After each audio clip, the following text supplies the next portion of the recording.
friends, we thought we'd give you another video update, but this time we're going to drive partway up the mountain and then hike to the other side. So put on your hiking boots or just sit back and relax and enjoy the ride. As we drive up the mountain, let's start with the obvious. We're not in Canada.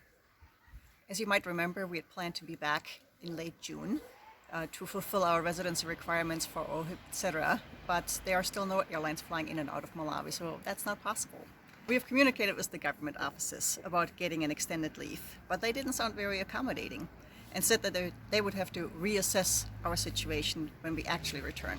So our new target date is to arrive in Canada in early December so that we can be out of quarantine for Christmas.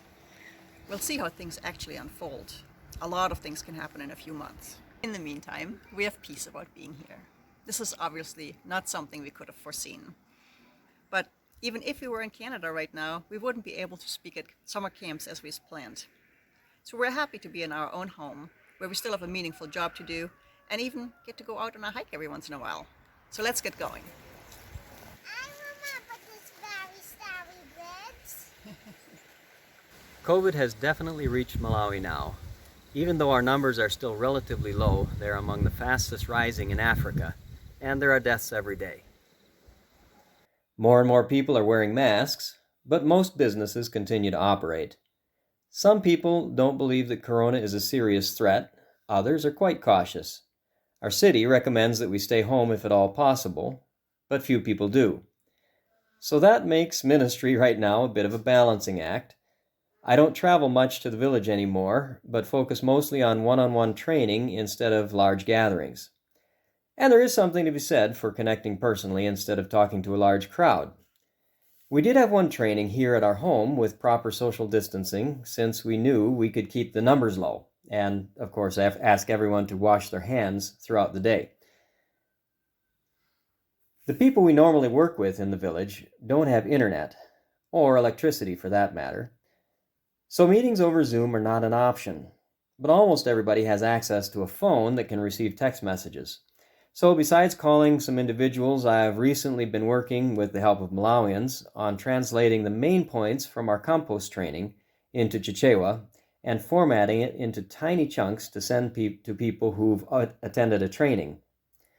Since a text here can only be 67 characters long, and I also include a greeting and a short reminder of the Bible passage we shared about God's providing for our needs, there are many, many short messages, and I've sent literally thousands of them just this week, and I'll send more in the following weeks.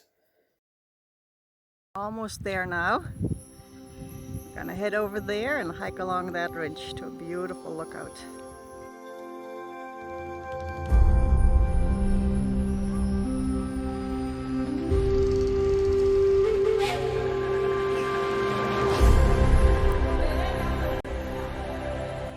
Guys, how's the food?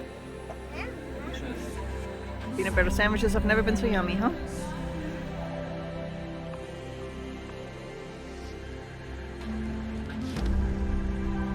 As you can see, our family is doing well. The girls are on vacation and doing lots of crafts. Jonathan is still doing some school, preparing for grade 12 and writing a book, while Christopher is taking an intensive French course online, as well as putting the finishing touches on a second book. Another praise note is that Malawi recently held elections, and the new government seems to be off to a great start.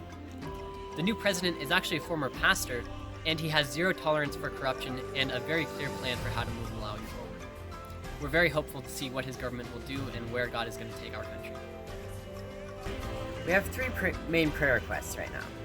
The first is for the new government and the corona situation. The second is that God will continue to open doors to impact those around us during this time.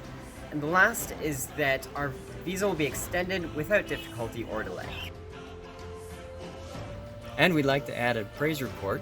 As a result of the texts I've been sending, we heard back from one chief who said that he would like us to come and do a training.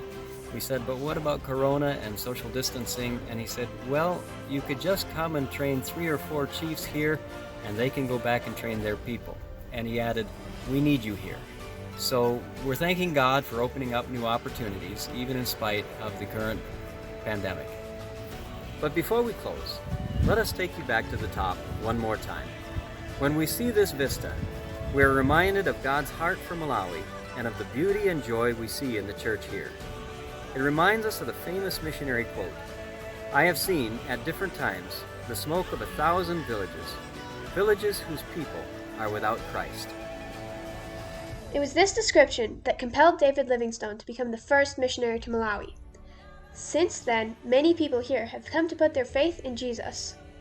But there's still much work to be done as we partner with our Malawian brothers and sisters to share the good news. Thank you so much for the part you play in this. God bless you. Bye. This is awesome. This is